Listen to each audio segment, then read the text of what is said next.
ทนาดีจากสำนักงานพระพุทธศาสนาแห่งชาติ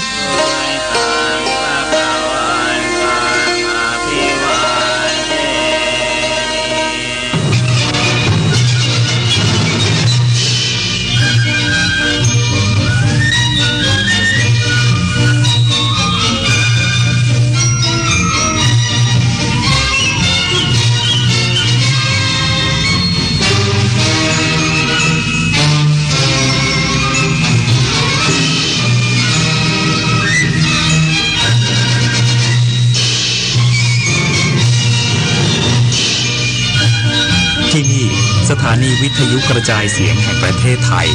ต่อไปเสนอข่าวซึ่งมีหัวข้อข่าวดังนี้พระบาทสมเด็จพระเจ้าอยู่หัวและสมเด็จพระนางเจ้าพระบรมราชินีเตรียมเสด็จพระราชดำเนินเยือนราชอาณาจักรภูฏานอย่างเป็นทางการระหว่างวันที่ 25-28 เมษายนนี้นายกรัฐมนตรีออกแถลงการท่าทีต่อนโยบายการค้าสหรัฐที่ปรับขึ้นภาษีนำเข้า37%ย้ำวางมาตรการรองรับเพื่อบรรเทาผลกระทบผู้ประกอบการส่งออกไทยด้านผู้นำเม็กซิโกแสดงความยินดีที่สหรัฐยกเว้นการบังคับใช้มาตรการภาษีตอบโต้พร้อมเดินหน้าเสริมสร้างความแข็งแกร่งให้แก่อุตสาหกรรมในประเทศฟุตบอลเอเชียนคัพ U17 ชิงแชมป์เอเชียที่ประเทศซาอุดิอาระเบียทีมชาติไทยรุ่นอายุไม่เกิน17ปีประเดิมสนามแพ้อุซเบกิสถาน1-4ต่อไปเป็นรายละเอียดของข่าวสารคดีเฉลิมพระเกียรติชุดการเสด็จพระราชดำเนินเยือนต่างประเทศอย่างเป็นทางการครั้งแรกในรัชสมัยพระบาทสมเด็จพระเจ้าอยู่หัวและสมเด็จพระนางเจ้าพระบรมราชินีเสด็จพระราชดำเนินเยือนราชอาณาจักรภูฏานอย่างเป็นทางการตามคำทูลเชิญของสมเด็จพระราชาธิบดีจิกมีเคเซอร์นำเกลวังชุกแห่งภูฏานระหว่างวันที่ 25 ถึงวันที่ 28 เมษายน พุทธศักราช 2568 ซึ่งถือได้ว่าเป็นการเสด็จพระราชดำเนินเยือนต่างประเทศอย่างเป็นทางการครั้งแรกในรัชสมัยในระหว่างการเสด็จพระราชดำเนินเยือนราชอาณาจักรภูฏานครั้งนี้พระบาทสมเด็จพระเจ้าอยู่หัวและสมเด็จพระนางเจ้าพระบรมราชินีจะเข้าเฝ้าสมเด็จพระราชาธิบดีและสมเด็จพระราชินีแห่งราชอาณาจักรภูฏานพระองค์ปัจจุบันรวมถึงสมเด็จพระราชาธิบดีองค์ที่4แห่งราชอาณาจักรภูฏานการเสด็จพระราชดำเนินเยือนราชอาณาจักรภูฏานในครั้งนี้นอกจากจะเป็นการกระชับสัมพันธไมตรีระหว่างสองพระราชวงศ์ที่มีความผูกพันกันอย่างแน่นแฟ้นแล้วยังเป็นการเสริมสร้างมิตรภาพและความเข้าใจอันดีระหว่างสองราชอาณาจักรและประชาชนให้เพิ่มพูนยิ่งขึ้นไปในทุกระดับ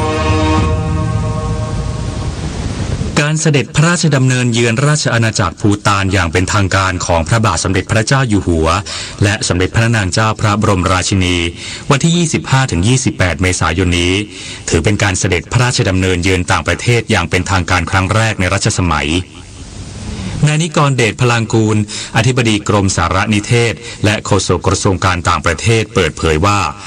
ระหว่างที่พระบาทสมเด็จพระเจ้าอยู่หัวและสมเด็จพระนางเจ้าพระบรมราชินีจะเสด็จพระราชดำเนินเยือนราชอาณาจักรภูฏานอย่างเป็นทางการระหว่างวันที่ 25-28 เมษายนนี้ทั้งสองพระองค์จะเข้าเฝ้าสมเด็จพระราชาธิบดีและสมเด็จพระราชินีแห่งราชอาณาจักรภูฏานพระองค์ปัจจุบันรวมถึงสมเด็จพระราชาธิบดีพระองค์ที่4แห่งราชอาณาจักรภูฏานการเสด็จพระราชดำเนินเยือนราชอาณาจักรภูฏานในครั้งนี้นอกจากจะเป็นการกระชับสัมพันธไมตรีระหว่างสองพระราชวงศ์ที่มีความผูกพันกันอย่างแน่นแฟ้นแล้วยังเป็นการเสริมสร้างมิตรภาพและความเข้าใจอันดีระหว่างสองราชอาณาจักรและประชาชนให้เพิ่มอุ่นยิ่งขึ้นไปในทุกระดับเพื่อเป็นการเฉลิมฉลองวาระสำคัญทางประวัติศาสตร์นี้เมื่อวานนี้นางสาวแพทองธารชินวัตรนายกรัฐมนตรีได้พบหารือกับดาโชเชริงโตบเกนายกรัฐมนตรีแห่งราชอาณาจักรภูฏานในโอกาสที่เดินทางมาเยือนไทยเพื่อเข้าร่วมประชุมผู้นำบิมสเทคโดยนายกรัฐมนตรีได้กล่าวชื่นชมการเตรียมการของภูฏานในการรับเสด็จการเสด็จพระราชดำเนินเยือนภูฏานอย่างเป็นทางการของพระบาทสมเด็จพระเจ้าอยู่หัวและสมเด็จพระนางเจ้าพระบรมราชินี ซึ่งถือเป็นหมุดหมายสำคัญในประวัติศาสตร์ความสัมพันธ์ไทยภูฏานนอกจากนี้นายกรัฐมนตรีและนายกรัฐมนตรีแห่งราชอาณาจักรภูฏานได้หารือร่วมกันและเห็นพ้องถึงศักยภาพของความตกลงการค้าเสรีไทยภูฏานที่เพิ่งบรรลุการเจรจาในระยะเวลาเพียง 9 เดือนพร้อมลงนามความตกลงการค้าเสรีหรือ FTA ไทยภูฏานที่จะช่วยเสริมสร้างความร่วมมือทางเศรษฐกิจระหว่างสองประเทศในระยะยาวอีกด้วยไทยและอินเดียเสริมสร้างความร่วมมือยกระดับความสัมพันธ์เป็นหุ้นส่วนเชิงยุทธศาสตร์วันนี้นางสาวแพทองธารชินวัตรนายกรัฐมนตรีได้ให้การต้อนรับนายนเรนทรโมทีนายกรัฐมนตรีสาธารณรัฐอินเดียในโอกาสที่เดินทางมาเยือนประเทศไทยอย่างเป็นทางการในฐานะแขกของรัฐบาลและเข้าร่วมการประชุมผู้นำบีมสเทคครั้งที่ 6 ที่ประเทศไทยเป็นเจ้าภาพพร้อมกล่าวแสดงความยินดีที่ไทยและอินเดียบรรลุเป้าหมายการยกระดับความสัมพันธ์เป็นหุ้นส่วนยุทธศาสตร์อย่างเป็นทางการนอกจากนี้ทั้งสองประเทศยังตระหนักถึงบทบาทสำคัญของกันและกันในการเชื่อมโยงภูมิภาคเอเชียใต้กับภูมิภาคเอเชียตะวันออกเฉียงใต้โดยเห็นพ้องผลักดันโครงการถนน3ฝ่ายไทยเมียนมาอินเดียให้คืบหน้าโดยไทยนำเสนอโครงการแลนบิดเชื่อมมหาสมุทรอินเดียเพื่อเป็นทางเลือกใหม่ของเส้นทางขนส่งสินค้าไทยและมีแผนพัฒนาท่าเรือระนองให้เป็นท่าเรือขนส่งสินค้าหลักเชื่อมต่อท่าเรือฝั่งตะวันออกของภูมิภาคเอเชียใต้ถือเป็นการเปิดโอกาสการเป็นหุ้นส่วนร่วมการลงทุนโลจิสติกส์ระหว่างไทยและอินเดียโอกาสนี้นายกรัฐมนตรีและนายกรัฐมนตรีสาธารณรัฐอินเดียยังร่วมเป็นสักขีพยานในพิธีลงนามความตกลงระหว่างสองประเทศหลายฉบับด้วยปิยาพันธ์ยังเทียนรายงานที่ประชุมระดับรัฐมนตรีต่างประเทศบิมสเทคครั้งที่ 20เน้นย้ำประเทศสมาชิกให้ปรับตัวพร้อมรับความท้าทายในปัจจุบันในการประชุมระดับรัฐมนตรีต่างประเทศบิมสเทคครั้งที่ 20 วันนี้นายชุติณธร คงศักดิ์เลขานุการรัฐมนตรีว่าการกระทรวงการต่างประเทศพร้อมด้วยนายนิกรเดชพลังกูลอธิบดีกรมสารนิเทศและโฆษกกระทรวงการต่างประเทศร่วมแถลงข่าวภาพรวมว่าผู้แทนระดับรัฐมนตรีเข้าร่วมการประชุมครบทั้ง 7 ประเทศแสดงถึงความสามัคคีและความเป็นน้ำหนึ่งใจเดียวกันพร้อมเน้นย้ำความจำเป็นที่สมาชิกบิมสเทคจะต้องปรับตัวรับความท้าทายต่างๆในโลกปัจจุบันเพื่อเสริมสร้างความสามารถในการฟื้นตัวร่วมกันในด้านต่างๆทั้งนี้ที่ประชุมได้พิจารณาและรับรองเอกสารผลลัพธ์การประชุมทั้งหมด 19 ฉบับซึ่งเป็นแนวทางสำคัญที่จะขับเคลื่อนบิมสเทคให้เดินหน้าต่อไปพร้อมยืนยันการเข้าร่วมของผู้นำทุกประเทศมีความสำคัญอย่างยิ่งต่อการลงมติในที่ประชุมรวมถึงการลงนามในเอกสารสำคัญทุกฉบับด้วยเราทำไปตามความรับผิดชอบของเราตาม responsibility ของเราที่เป็นโฮสต์ที่จะต้องไม่ลืมนะครับว่า BIMSTEC กำลังขับเคลื่อนความร่วมมือระดับภูมิภาคการขาดประเทศหนึ่งประเทศใดไปจากการประชุมมันจะทำให้ commitment ต่างๆที่เรากำลังจะ agree กันมัน incompleteขณะที่นางสาวจิราพรสินทุไพรรัฐมนตรีประจำสำนักนายกรัฐมนตรีและนายวราวุฒิศิลปะอาชารัฐมนตรีว่าการกระทรวงการพัฒนาสังคมและความมั่นคงของมนุษย์ได้ร่วมกิจกรรมบีมสเทคยังเจนฟอรัม 2025 ที่จัดคู่ขนานกับการประชุมผู้นำบีมสเทคครั้งที่ 6 ซึ่งกระทรวงการต่างประเทศและ TNN World จัดขึ้นซึ่งเป็นการรวมตัวของนักธุรกิจรุ่นใหม่จากประเทศสมาชิกในการเสริมสร้างความรู้ความเข้าใจเกี่ยวกับกรอบความร่วมมือและกลุ่มประเทศบีมสเทครวมถึงศักยภาพของภูมิภาคอ่าวเบงกอลปริญญวิทย์เปี่ยมสมบูรณ์รายงานและช่วงค่ำวานนี้นางสาวแพทองธารชินวัตรนายกรัฐมนตรีได้เป็นเจ้าภาพงานเลี้ยงอาหารค่ำแก่ผู้นำที่จะเข้าร่วมการประชุมผู้นำบิมสเทคครั้งที่ 6 ที่จะมีขึ้นในวันนี้โดยในงานเลี้ยงมีการแสดงที่สะท้อนวัฒนธรรมไทยวิถีชีวิตของประเทศสมาชิกและจุดมุ่งหมายของกรอบบิมสเทคด้วยนายกรัฐมนตรีออกแถลงการท่าทีของประเทศไทยต่อนโยบายการค้าสหรัฐที่ปรับขึ้นภาษีนำเข้า37%โดยมีมาตรการรองรับเพื่อบรรเทาผลกระทบให้ผู้ประกอบการส่งออกไทยและพร้อมเจรจากับสหรัฐเพื่อปรับดุลการค้าให้เกิดความเป็นธรรม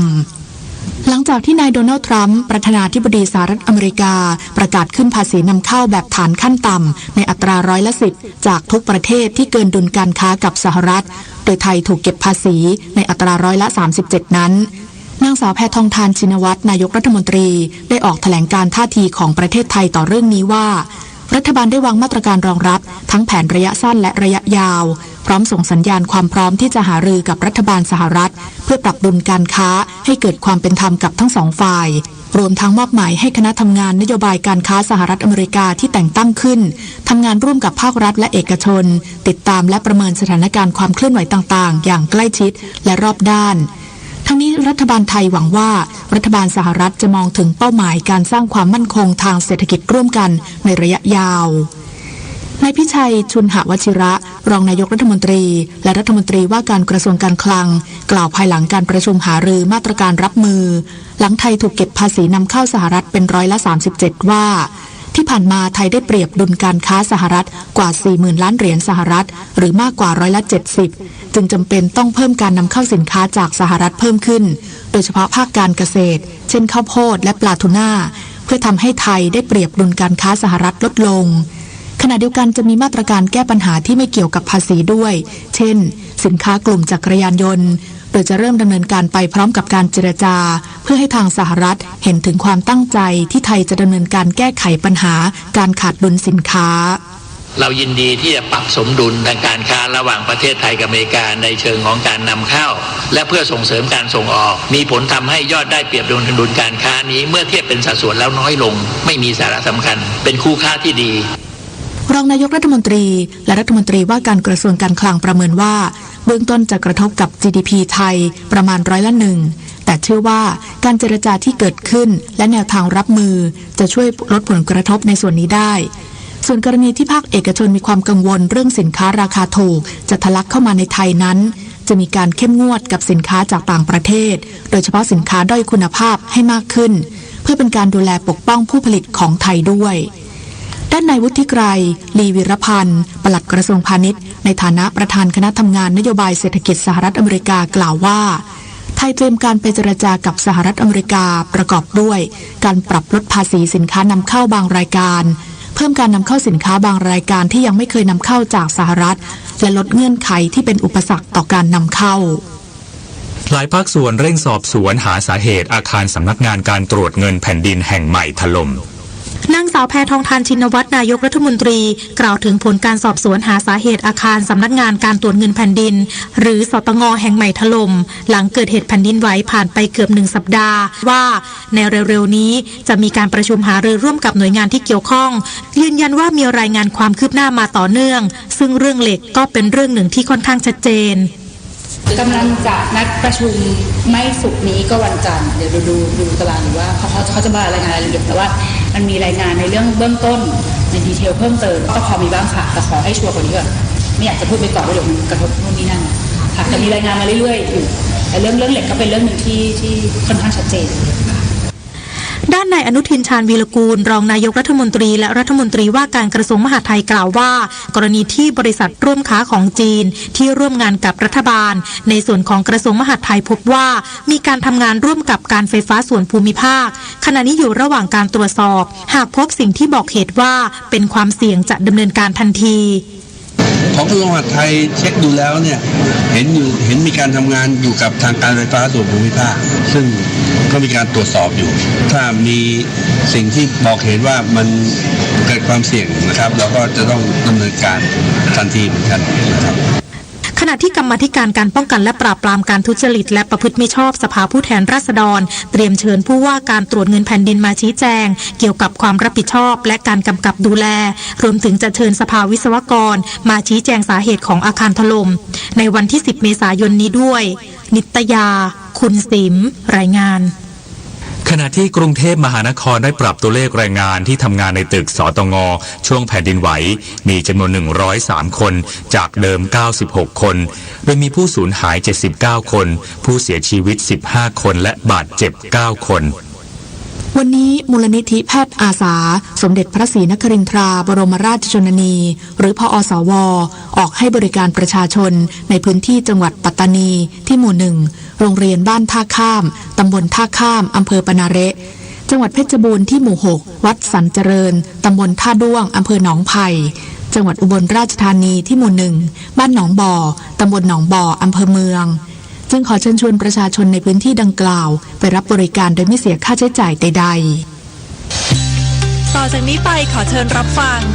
เสียงจากใจไทยคู่ฟ้าช่วงเทศกาลสงกรานต์ 2568 นี้สำหรับประชาชนที่มีแผนจะเดินทางท่องเที่ยวต่างประเทศ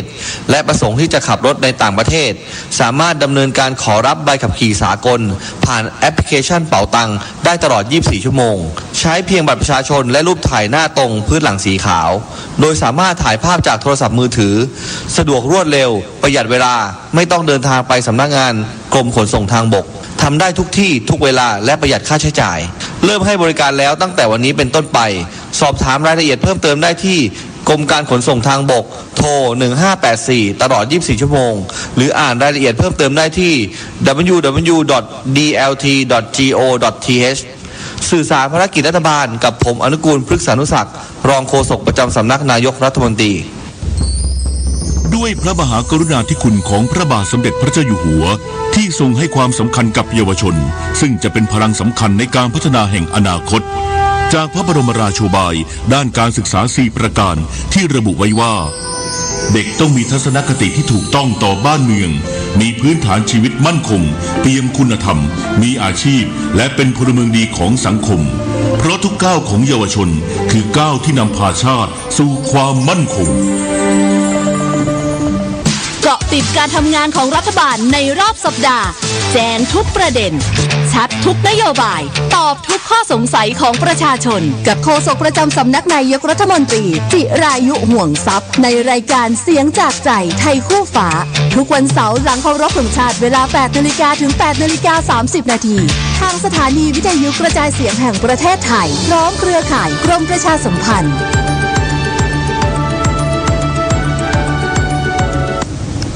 ขณะนี้เวลา 7:16 นาทีต่อไปรับฟังข่าวต่างประเทศครับนางคลอเดียชายบามประธานาธิบดีเม็กซิโกและนายมาเซโลเอบราดรัฐมนตรีเศรษฐกิจของเม็กซิโกกล่าวชื่นชมการที่สหรัฐยกเว้นการบังคับใช้มาตรการภาษีตอบโต้กับเม็กซิโกภายใต้ความตกลงสหรัฐเม็กซิโกแคนาดาโดยระบุว่าเป็นชัยชนะสำคัญสำหรับประเทศนางชัยบามกล่าวว่าการได้รับการยกเว้นมาตรการภาษีตอบโต้สะท้อนถึงความสัมพันธ์อันแนบแน่นระหว่างเม็กซิโกและสหรัฐพร้อมเปิดเผยว่ารัฐบาลเม็กซิโกเตรียมประกาศกฤษฎีกาในเดือนพฤษภาคมนี้ที่จะมุ่งเน้นเสริมสร้างความแข็งแกร่งให้แก่ภาคอุตสาหกรรมยานยนต์เหล็กและอลูมิเนียมของประเทศด้านนายเอบราดเน้นย้ำว่าการได้รับการยกเว้นดังกล่าวถือเป็นความสำเร็จครั้งใหญ่และให้คำมั่นว่าในช่วง 40 วันข้างหน้าเม็กซิโกจะเดินหน้าสร้างเงื่อนไขทางการค้าที่ดีที่สุดสำหรับประเทศสำนักข่าวรอยเตอร์รายงานว่ากองทัพอิสราเอลรุกคืบเข้าสู่เมืองราฟาทางตอนใต้ของฉนวนกาซาเมื่อวันพฤหัสบดีที่ผ่านมาตามเวลาท้องถิ่นพร้อมประกาศตั้งเขตความมั่นคงใหม่ในพื้นที่ดังกล่าวทำให้ประชาชนหลายแสนคนต้องอพยพออกจากพื้นที่ขณะที่กระทรวงสาธารณสุขปาเลสไตน์ในฉนวนกาซาระบุว่ามีผู้เสียชีวิตอย่างน้อย97คนจากการโจมตีของอิสราเอลในช่วง24ชั่วโมงที่ผ่านมาขณะเดียวกันในเมืองเบตลาฮิยาทางตอนเหนือของกาซามีประชาชนชาวปาเลสไตน์หลายร้อยคนออกมาประท้วงเรียกร้องให้กลุ่มฮามาสยุติการควบคุมฉนวนกาซาด้านกลุ่มฮามาสกล่าวหาว่ากลุ่มผู้ประท้วงดังกล่าวเป็นผู้สมรู้ร่วมคิดกับอิสราเอลพร้อมระบุว่าอิสราเอลอยู่เบื้องหลังการประท้วงในครั้งนี้สำนักข่าวต่างประเทศรายงานว่าองค์การอนามัยโลกหรือ WHO กำลังเผชิญภาวะขาดแคลนงบประมาณอย่างหนักราว 1,900 ล้านดอลลาร์สหรัฐสำหรับปี 2569 ถึง 2570 และ 600 ล้านดอลลาร์สหรัฐสำหรับปีนี้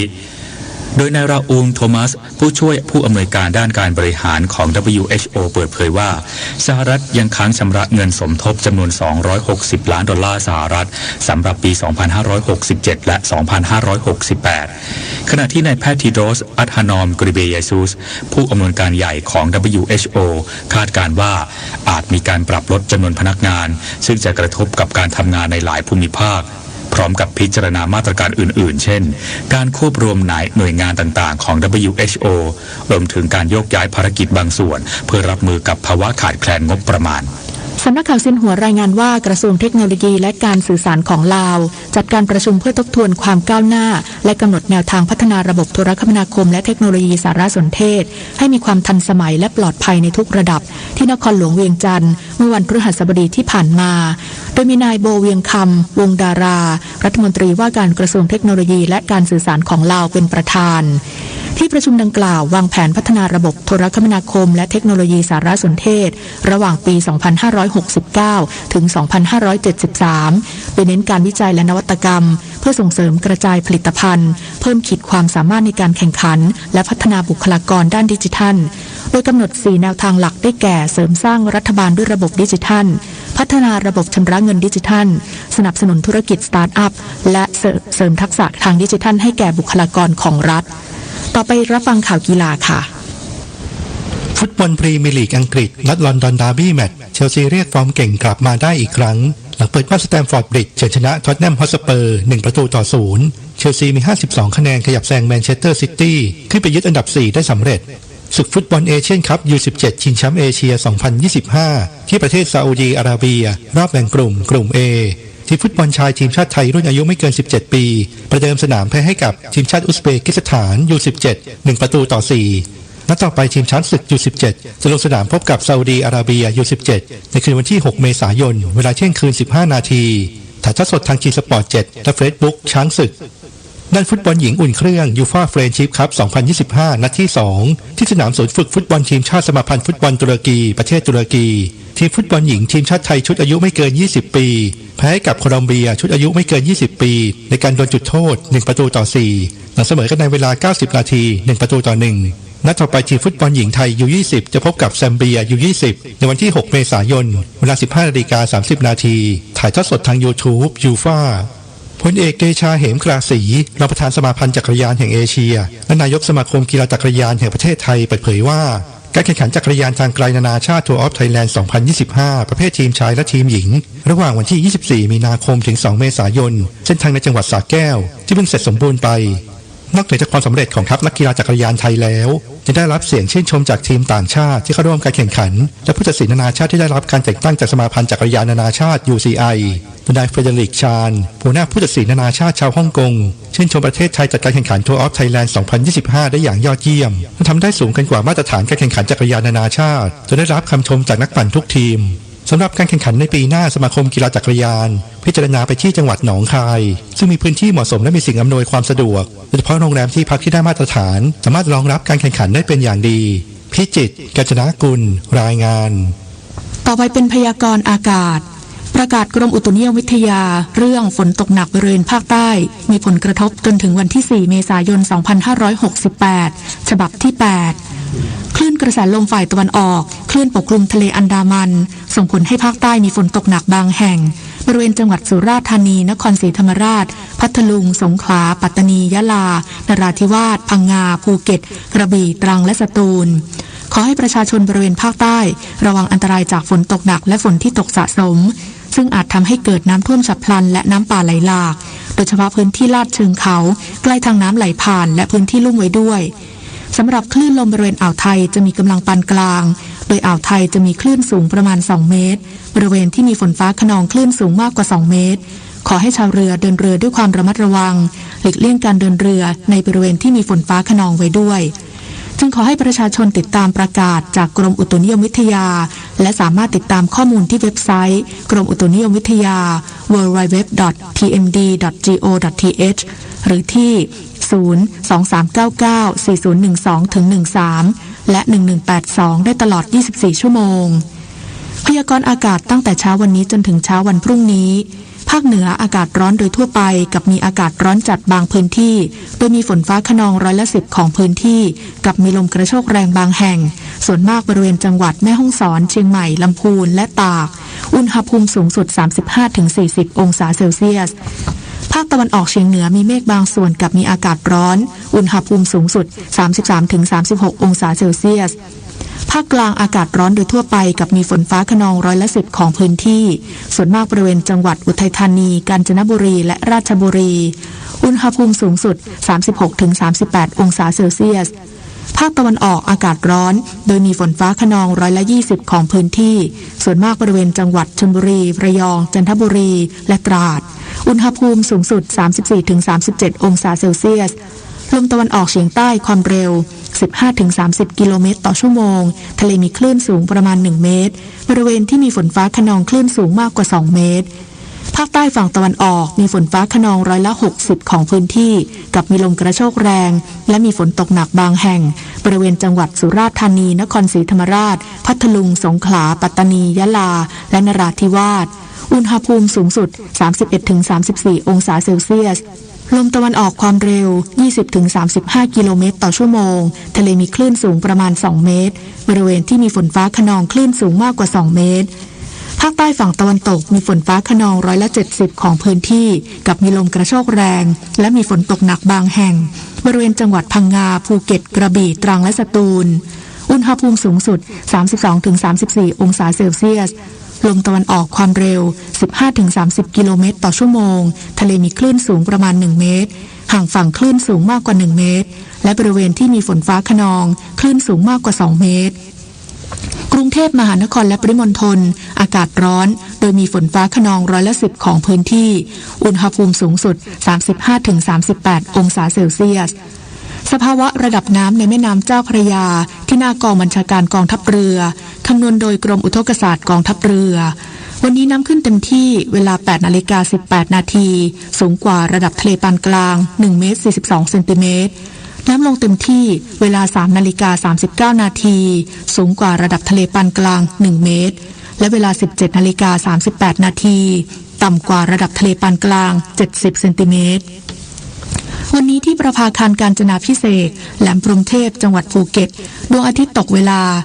18:36 นาทีกรุงเทพมหานครดวงอาทิตย์ตกเวลา 18:30 นาที1 นาทีกับกปท.รถบรรทุกติดตั้งบังโคลนยื่นออกนอกตัวรถไปเฉี่ยวชนผู้ใช้รถใช้ถนนทำให้เกิดอุบัติเหตุและมีผู้เสียชีวิตจำนวนมากกรมการขนส่งทางบกในฐานะหน่วยงานที่กำกับดูแลการปฏิบัติหน้าที่ของผู้ขับรถบรรทุกและรถโดยสารขอเตือนผู้ประกอบการและผู้ขับรถบรรทุกห้ามทำการแก้ไขเพิ่มเติมหรือดัดแปลงสภาพเครื่องอุปกรณ์หรืออุปกรณ์ส่วนควบของรถให้ผิดไปจากที่กฎกระทรวงได้กำหนดไว้ซึ่งอาจจะก่อให้เกิดอันตรายแก่ผู้ร่วมทางได้เช่นต่อเติมตัวถังกระบะบรรทุกให้มีขนาดกว้างยาวสูงเกินเกณฑ์ที่กฎหมายกำหนดติดตั้งแผ่นยางบังโคลนยื่นล้ำเกินออกนอกตัวรถหรือติดตั้งโคมไฟสปอตไลท์หากฝ่าฝืนจะมีโทษปรับสูงสุด 50,000 บาทค่ะด้วยความปรารถนาดีจากกรมประชาสัมพันธ์และกองทุนเพื่อความปลอดภัยในการใช้รถใช้ถนนกรมการขนส่งทางบกกระทรวงคมนาคมรู้รักภาษาไทยโดยความร่วมมือของสำนักงานราชบัณฑิตยสภาและกรมประชาสัมพันธ์วันนี้เสนอคำว่ามรดกทางวัฒนธรรมมรดกทางวัฒนธรรมหมายถึงสิ่งที่มนุษย์สร้างขึ้นเพื่อแสดงถึงพัฒนาการของชุมชนและตกทอดมาจากบรรพบุรุษมีความสำคัญทางประวัติศาสตร์ขนบธรรมเนียมประเพณีความคิดความเชื่อวิถีชีวิตและภูมิปัญญาของสังคมองค์การการศึกษาวิทยาศาสตร์และวัฒนธรรมแห่งสหประชาชาติหรือยูเนสโกแบ่งมรดกทางวัฒนธรรมเป็น2ประเภทได้แก่มรดกทางวัฒนธรรมที่จับต้องได้เช่นเมืองเก่าอาคารเก่าโบราณสถานโบราณวัตถุและมรดกทางวัฒนธรรมที่จับต้องไม่ได้เช่นดนตรีการแสดงวรรณกรรมและความเชื่อในการวางผังเมืองต้องคำนึงถึงคุณค่าและความสำคัญของมรดกทางวัฒนธรรมเพื่อร่วมอนุรักษ์และส่งเสริมให้คงอยู่และสืบทอดต่อไปอย่างยั่งยืนผู้มีคำถามการใช้ภาษาไทยสอบถามได้ที่ www.orst.go.th สาระนานากับสารานุกรมไทยวันนี้เสนอตอนเข่งและปลาตะเพียนเข่งหรือหลัวเป็นภาชนะจักสานของภาคกลางอีกชนิดหนึ่งสานด้วยไม้ไผ่สีสุกและไม้รวกผลิตกันมากในจังหวัดนครปฐมราชบุรีและเพชรบุรีใช้ใส่พืชผักและผลไม้เครื่องจักสานที่ได้รับความนิยมทางภาคกลางอีกชนิดหนึ่งคือปลาตะเพียนสานมักสานด้วยใบลานหรือใบตาลเป็นรูปปลาตะเพียนตัวใหญ่ตัวหนึ่งมี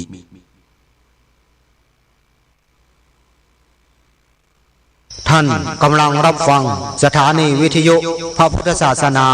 คณะสงฆ์อำเภอฝางวิทยุธรรมะเพื่อพระพุทธศาสนาและชุมชนเครือข่าย วิทยุชุมชนภาคเหนือ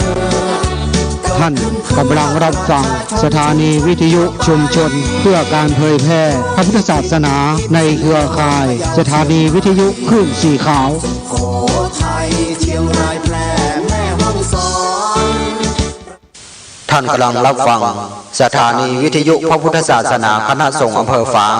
ต่อจากนี้ไปขอเชิญท่านรับฟังรายการธรรมะประทีปสองทางดำเนินรายการโดยหลวงพ่อพระครูสุจิตานุรักษ์หลวงพ่อเจ้าคณะอำเภอฝาง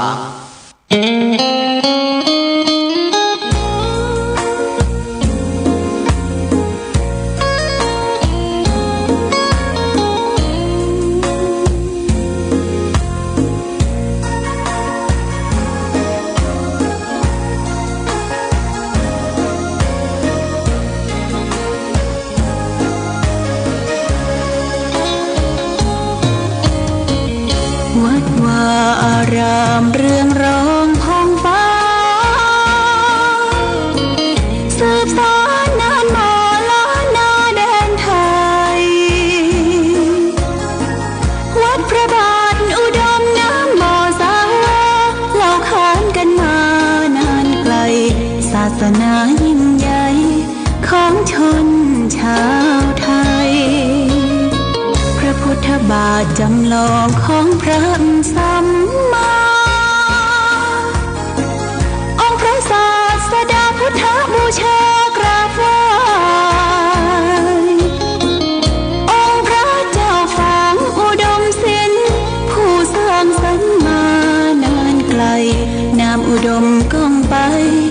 สมในชายาก่อนเป็นวัดร้างโบราณสืบสาน2524พระมหาราชครูเกษรา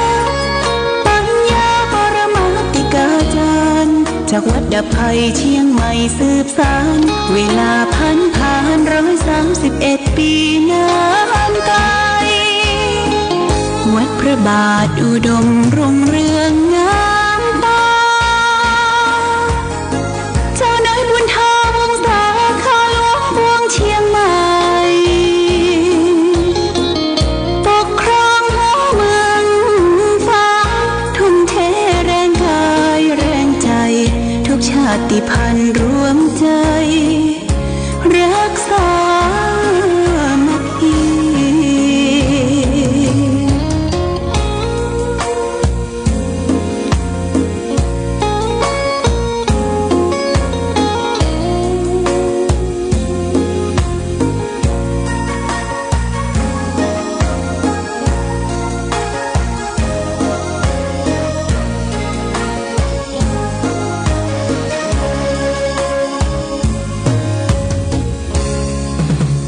เป็นวัดร้างโบราณ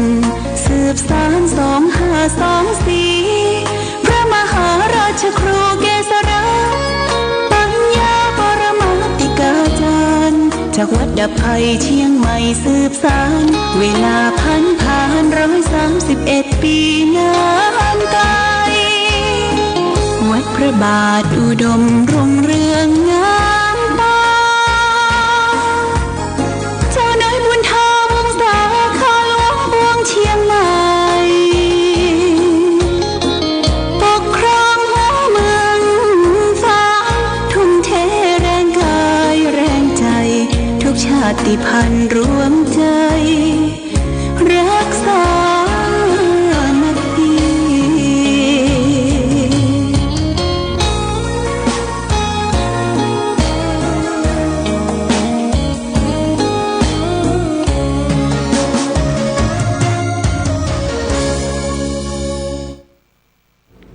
เจริญสุขศรัทธาสาธุชนญาติโยมท่านพุทธบริษัททั้งหลายวันนี้รายการธรรมประทีปส่องต่างก็ได้มาพบปะกับพ่อแม่พี่น้องศรัทธาสาธุชนญาติโยมแห่งครั้งหนึ่งวันนี้เป็นวันศุกร์ที่ เดือนเมษายนพุทธศักราช 2568 April 2025 ตรงกับเดือน5ใต้เดือน7เหนือขึ้น7ค่ำปีมะเสงงูเล็กวันนี้เป็นวันสุดท้ายของสัปดาห์เป็นวันศุกร์รายการธรรมะประทีปสองต่างก็จะออกทั้งสองภาคเจ้าภาคค่ำบึดก็มีโอกาสและเวลาก็ญาติโยมได้เปิดวิทยุฟังจากสถานีวิทยุชุมชนคณะสงฆ์อำเภอฝางและก็เกาะเครือข่ายไปหลายสถานีก่อนอื่นต้องขอบคุณกับเจ้าภาพเจ้าสถานีผู้อำนวยการสถานีทุกสถานีของขึ้นสีขาวที่ได้ถ่ายทอดไปทั่วถ้ามือคนอื่นญาติโยมที่ติดตามรายการได้ฟังกันได้ฟังกันฟังแล้วก็ยังสงสัยว่าหลวงพ่ออยู่เมืองฝางวัดบาอารามเป็นจะได้อยากจะมาเอี่ยวมาแหวงก็มีหลายท่านมีหลายท่านมาเอี่ยวมาแหวงมาเยี่ยมมาใจมากราบไหว้อนุสาวรีย์ครูบาเจ้าศรีวิจัยมาเอี่ยวกราบไหว้สักการะบูชาพระเจ้าฝางพระนางสามผิวมาชะโงกดูน้ำบ่อสาวาซึ่งเป็นน้ำบ่อตำนานและประวัติศาสตร์ของเมืองฝางที่พระเจ้าฝางพระนางสามผิวได้กระโดดลงน้ำบ่อสาวาแล้วก็ขึ้นมาเป็นสำนักปฏิบัติธรรมที่สำนักปฏิบัติธรรมก็มีองค์พาราพระเจ้าระแข่งทรงเครื่องสวยจดงดงามที่ได้อาราธนามาประดิษฐานจากเมืองมันตะเลเมืองยะไข่มันตะเลในญาติโยมตั้งแต่ปีพุทธศักราช 2503 ปัจจุบันนี้ก็ได้30 กว่าปีนะญาติโยมนะมาประดิษฐานอยู่ที่สำนักประพฤติปฏิบัติธรรมวัดพระพุทธบาทอุดมแหล่งที่21อันนี้ก็เชิญชวนเด้อญาติโยมท่านสาธุชนทั้งหลายวันนี้วันที่4แต่ว่าวันที่3นี้ก็มีงานอยู่2ที่อาตมาได้เดินทางไปงานหนึ่งก็คืองานวันกตัญญูครูบาน้อยวัดบ้านปงแม่แตงตำบลอินทขินบ้านปงแม่แตงก็เปิ้นได้สักการะบูชาไหว้สาสรีระครูบาน้อยแล้วก็มีการสืบชะตาหลวงณที่วัดบ้านปงแต่ทำพิธีเสร็จก็ประมาณ 11:10 นาทีก็บ่ได้ฉันเพลที่หั่นฉันเพลในรถฉันเพลในรถมาถึงวัดพระพุทธบาทอุดมก็เวลาบ่ายโมงครึ่งก็ทางคณะกองงานเลขาครูบาอาจารย์โรงเรียนวัดพระพุทธบาทอุดมก็เตรียมงานที่จะมีการบรรพชาสามเณรภาคฤดูร้อนเวลา2 โมงครึ่งก็ได้ลงไป2 โมงครึ่งได้ลงไปร่วมพิธีเป็นพระอุปชาก็มีพระเถระที่มาร่วมก็มีหลวงพ่อท่านเจ้าคุณพระราชกิตติสุนทรที่ปรึกษาเจ้าคณะภาค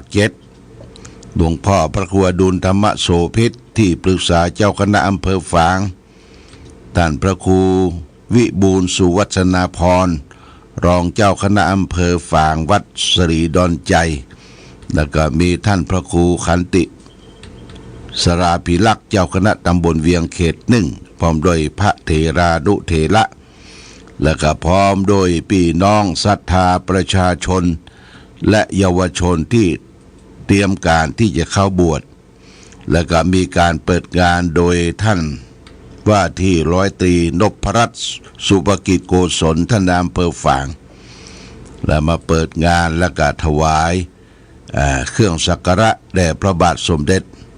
พระเจ้าอยู่หัววชิรเกล้าเจ้าอยู่หัวรัชกาลที่10หลังมีศรัทธาญาติโยมที่เป็นเจ้าภาพมาประเคนผ้ามอบผ้าคือแก่ลูกหลานพระเจ้าฝางพระนางสามผิวที่เข้ามาบวชมีจำนวนทั้งหมด59รูปนะ59คนแต่ว่านี้59คนก็ได้บวชเป็นที่เสร็จสัตว์เรียบร้อยดูเหมือนตอนเจ้านี่ก็คณะพระพี่เลี้ยงคณะผู้ควบคุมดูแลก็ปาเนนน้อยเนนบวชใหม่ตะวานี่ไปรับบิณฑบาตดูเหมือนจะเป็นที่บ้านสารนิคมหนองตุ้มเป็นวันแรกมันก็จะพัดเปลี่ยนเวียนกันไปวันนี้วันที่4วันศุกร์ก็จะมีงานอยู่2งานญาติโยมวันนี้จะได้ไปงานที่1ก็คืองานเจริญพระพุทธมนต์เพื่อเปิดงานปอยหลวงวัดสิมพรีวันป่างิ้วตำบลแม่ทะลบอำเภอชัยปราการอันนี้ก็จะได้ไปร่วมกันเจริญพุทธมนต์เปิดงานฉันเพลจากที่นั้นแล้วก็จะได้เดินทางมาร่วมกันบวชสามเณรภาคฤดูร้อนที่บ้านดาละอั่งปะลองบ้านปะลองห้วยหมากเลี่ยมห้วยหมากเลี่ยมญาติโยมละอ่อนที่หั่นก็โดยการนำของท่านเจ้าคณะตำบลม่อนปินพระก็ได้เกาะกลุ่มรุมราได้ชักพาลูกหลานพี่น้องดาละอั่งปะลองเข้ามาบวชมาเรียนมาศึกษาขนบธรรมเนียมประเพณีศึกษาวัฒนธรรมและศึกษาเกี่ยวกับศีลธรรมกรรมฐานหรือว่าศึกษาพระปริยัติธรรมอันนี้ก็ตอนบ่ายญาติโยมจะไปบ้านปะลองห้วยหมักเลี่ยมก็ไปกันนะไปกันเวลาสัก3 โมงเปิ่นจะไปจุมกันบวชกันที่บ้านห้วยหมักเลี่ยมการบวชตะวานี้ก็เป็นลูกหลานของชาติพันธุ์นี่ก็มีปะลองมีพี่น้องไตใหญ่แล้วก็พี่น้องคนเมืองได้มาร่วมกันเอาลูกเอาหลานมาบวชมาฝากห้ำฝากเฮียนแต่ละท่านแต่ละคนก็มีความชื่นชมยินดีได้หาลูกหลานได้เข้ามาสู่ร่มผ้ากาสาวพัสอันนี้เป็นเรื่องที่อนุโมทนาสาธุกับญาติโยมท่านสาธุชนท่านบางท่านก็รับเป็นเจ้าภาพดูเหมือนรูปละ 1,500 บาทเราก็มามอบผ้ามอบหยังหลวงพ่อบ่ได้ไปติดตามควบคุมดูแลเพียงแต่ไปเป็นพระอุปัชฌาย์อยู่ดูพอคอยความเรียบร้อยอันนี้ก็ผ่านไปด้วยความเรียบร้อยแต่ว่านี้เช่นเดียวกันตอนกลางคืนก็ได้ไปเทศน์ในงานศพของท่านมหาอนันต์ก้างจายมหาอนันต์ก้างจายนี่เป็นป้นานอนันต์ก้างจายตั้งศพณที่วัดเมืองหนองตำบลแม่สาวอำเภอแม่อายเป็นวันที่2ตะวานี่วันนี้วันที่4นี่จะเป็นคืนสุดท้ายจะมีเจ้าคณะอำเภอแม่อายมาเทศน์ท่านมหาอนันต์นี่ก่อนเป็นตู้เจ้าอยู่วัดจองแป้นจองออกเป็นเลขาของเจ้าคณะอำเภอองค์ก่อนคือหลวงพ่อท่านพระครูวิทิตธรรมรสแล้วก็ได้ศึกษาราเพศไปได้ไปพบรักแต่งงานกันมีลูก2 คนแล้วก็ได้เป็นป้ออาจารย์ป้ออาจารย์อยู่ที่วัดเมืองหนองได้เป็นผู้นำทางวัฒนธรรมจักจูงพี่น้องชายใหญ่ ไทยใหญ่ในเขตอำเภอฟางแม่อายชัยประการได้เกาะกลุ่มรุมรารักษาฮีตหอยจารีตประเพณีมีการประชุมมีการพบปะกันมีการแสดงวัฒนธรรมต่างๆและก็วันที่1ที่ผ่านพ้นมาเนี่ยท่านก็ได้ถึงแก่กาละได้ตายญาติโยมได้ตายคือนั่งตายนะนั่งตายนั่งเก้าอี้นุ่งเตียวโยงนั่งเก้าอี้นั่นก็ตามที่เปิ้นถ่ายภาพมาฮื้อบดินบดวงลวดไปฉะนั้นนะคนเอาในญาติโยมนะนั่งตายนอนตายมันจะได้ไปประมาทในชีวิตเมื่อคืนที่แล้วก็ได้ไปเทศไปแสดงธรรมว่าพญามัจจุราชเจ้านายใหญ่ของเราทั้งหลายเนี่ยก็คือความตายเนี่ยมันจะมาเยียนมาเอาชีวิตเฮาไปบ่ฮู้ว่าวันใดบ่ฮู้วันใดญาติโยมเฮาฮู้วันเกิดเฮาบ่ฮู้วันตายเจ้างายควายข้ามฮู้กันแต่วันตายที่จะมารอดมาถึงมาเติงข้างหน้านั้นภัยบ่สามารถที่จะฮู้ได้ความเป็นความตายมันอยู่ที่ลมหายใจเฮาเมื่อใดเวลาใดเฮาหายใจเข้าบ่หายใจออกเฮาก็เด็ดก็คือตายเป็นภาษาอังกฤษหายใจออกบ่หายใจเข้าก็ตายนี่ญาติโยมแต่ก่อนที่เฮาจะตายเนี่ยชีวิตที่มีอยู่เนี่ยนะชีวิตของเฮาที่มีอยู่คือมีกำลังคือมีพละมีกำลังมีศรัทธามีศีลมีความเพียรมีความเชื่อในสิ่งที่ถูกต้องตามหลักคันลองในทางพระพุทธศาสนาเนี่ยญาติโยมท่านสาธุชนแต่ว่าก็ญาติโยมที่มาร่วมทำบุญมีแม่จงดีเชื้อกันทากลับจากการทำบุญขี่รถเครื่องออกจากวัดมีขโมยคนหนึ่งติดตามตัวนุ่งเตียวลัดสีดำหน้าตากว้างใส่เสื้อคอกลมแล้วไปถึงที่เลี้ยวที่จะไปทางเทศบาลนี่นะก็ไปชกเอากระเป๋าเปิ้ลเนี่ยมาทำบุญนะมันชกเอากระเป๋าเปิ้ลไปในนั้นมีสตางค์ 3,000 กว่าบาทก็ได้แจ้งปลวงได้แจ้งเบาะแสคือตำรวจได้รับทราบว่าโจรขโมยมันมีทุกที่เนอะมันสูญ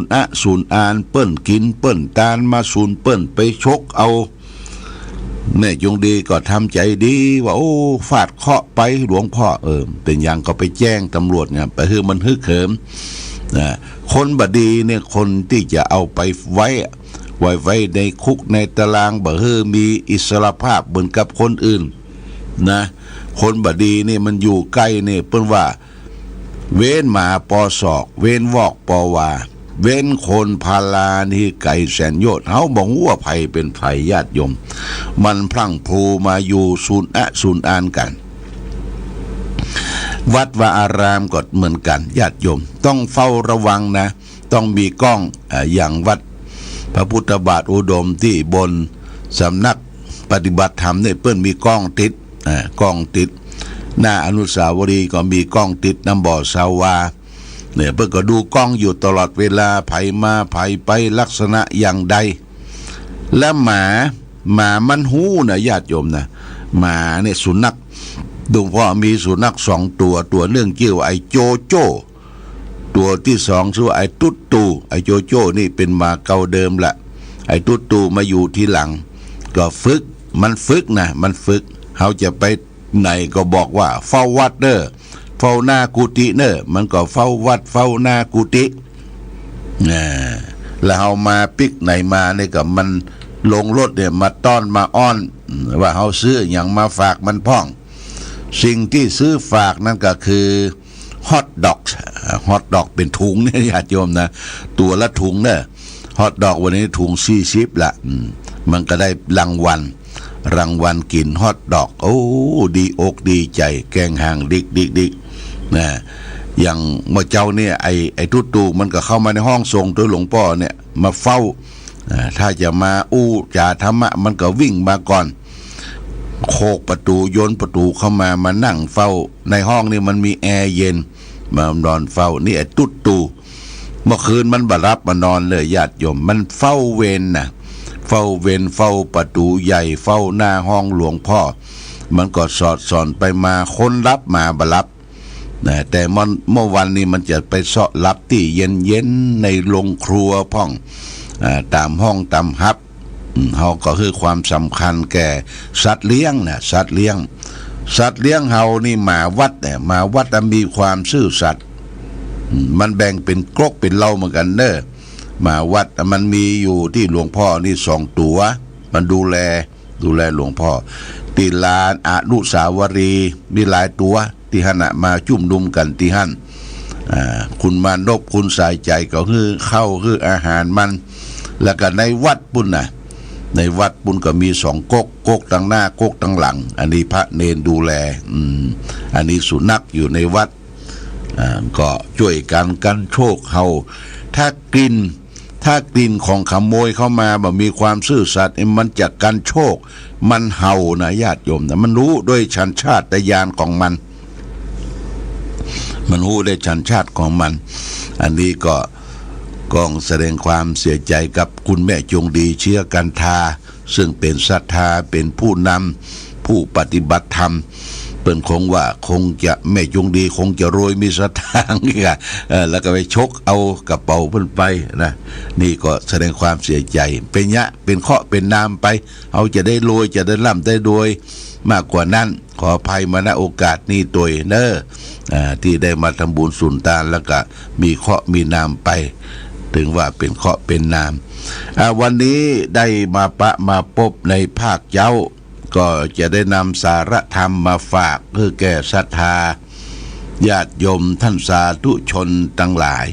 วันนี้เอาเรื่องชีวิตเหมือนรถยนต์ชีวิตเหมือนรถยนต์เพิ่นว่าสรียนต์คือร่างกายภายนอกคนเฮาเนี่ยเล่นออกจากสถานีเกิดแวะตามลายทางที่พันป้องที่นี่พ่องแล้วก็ไปจอดที่สถานีด้วยกันทุกคนเมื่อจอดแน่นิ่งแล้วจิตใจซึ่งเหมือนคนโดยสารก็พละออกจากกายนี่จิตใจวิญญาณเขาก็พละออกจากกายโดยบ่อะไรใยดีกับร่างกายที่มันลุมันปังอย่างนี้แล้วคนเราก็จะมีการฝึกหัดเป็นคนปล่อยวางพ่องปล่อยเสียพ่องบรรทุกเอาทุกสิ่งทุกอย่างเข้ามาจนเพียบหนักเพราะบางทีคนเฮาก็เผลอไปเอาอารมณ์ที่บ่เป็นประโยชน์เข้ามานักสมองและเช่นดำเนินการนินทาว่าร้ายด่าทอต่างๆคนเราหลงเก็บเอาความคิดอันมากัดกุ้มในจิตในใจเป็นแรมปีชีวิตจึงคล่ำคล้าสุดโทรมบ่มีเหตุจำเป็นฉะนั้นการดำรงชีวิตอยู่ในโลกเนี่ยจึงบ่ใช่เรื่องสบายแต่เป็นเรื่องที่จะต้องที่ใช้ความอดทนอยู่ตลอดชีวิตคนที่เข้าใจในร่างกายของชีวิตแล้วจะหันว่า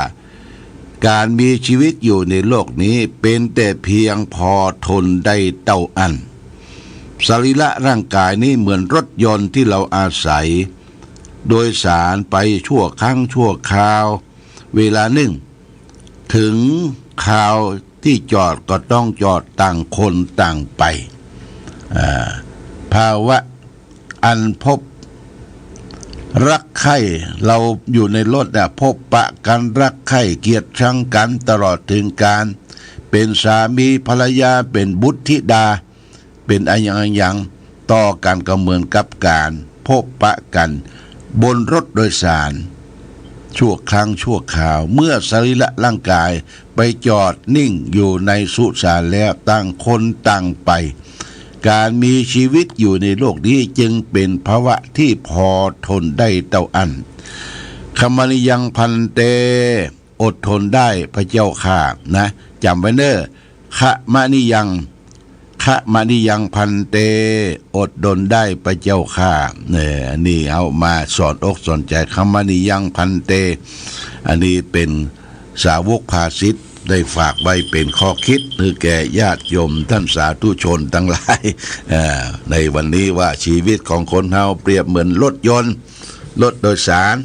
ต่างคนอยู่ในรถนะโอ้มีสปะมีอู้กันจอกแจไปจอดสถานีต่างคนต่างไปสรีระร่างกายเฮาก็เหมือนกันในใจเฮาเนี่ยมีทุกสิ่งทุกอย่างเมื่อชีวิตมันหมดโม้ยมันดับลงจิตวิญญาณเฮาก็ไปเสาะขับกันอื่นแหมไปจุติที่อื่นแหมอย่างนี้เป็นต้นเพราะฉะนั้นจงทำจิตของตนเองให้ดีเป็นคนโดยสารที่ดีแล้วก็เราก็จะพบแต่ความสุขชีวิตเฮาอดรนทนได้กับทุกสิ่งทุกอย่างเนี่ยอดได้เป็นดีนะญาติโยมอดบ่ได้เป็นขี้ปากขี้จมขี้แช่งคนอื่นเขาถ้าอดได้เป็นดีเป็นสีสง่าแก่ตนเองนี่ฝากไว้เอาละวันนี้รายการธรรมประทีปส่องต่างได้มาพบญาติโยมท่านสาธุชนทั้งหลายก็พอสมควรแก่กาลเวลาขอความผาสุขความมีธรรมจงบังเกิดมีแก่ศรัทธาสาธุชนญาติโยมทุกท่านรายการธรรมประทีปส่องทางต้องขอลาก่อนขอผู้ฟังจงตั้งมั่นจิตหันษาโดยธรรมะขององค์พระพุทธาได้นำพาให้เกิดความสุขสงบเย็นขอเจริญพร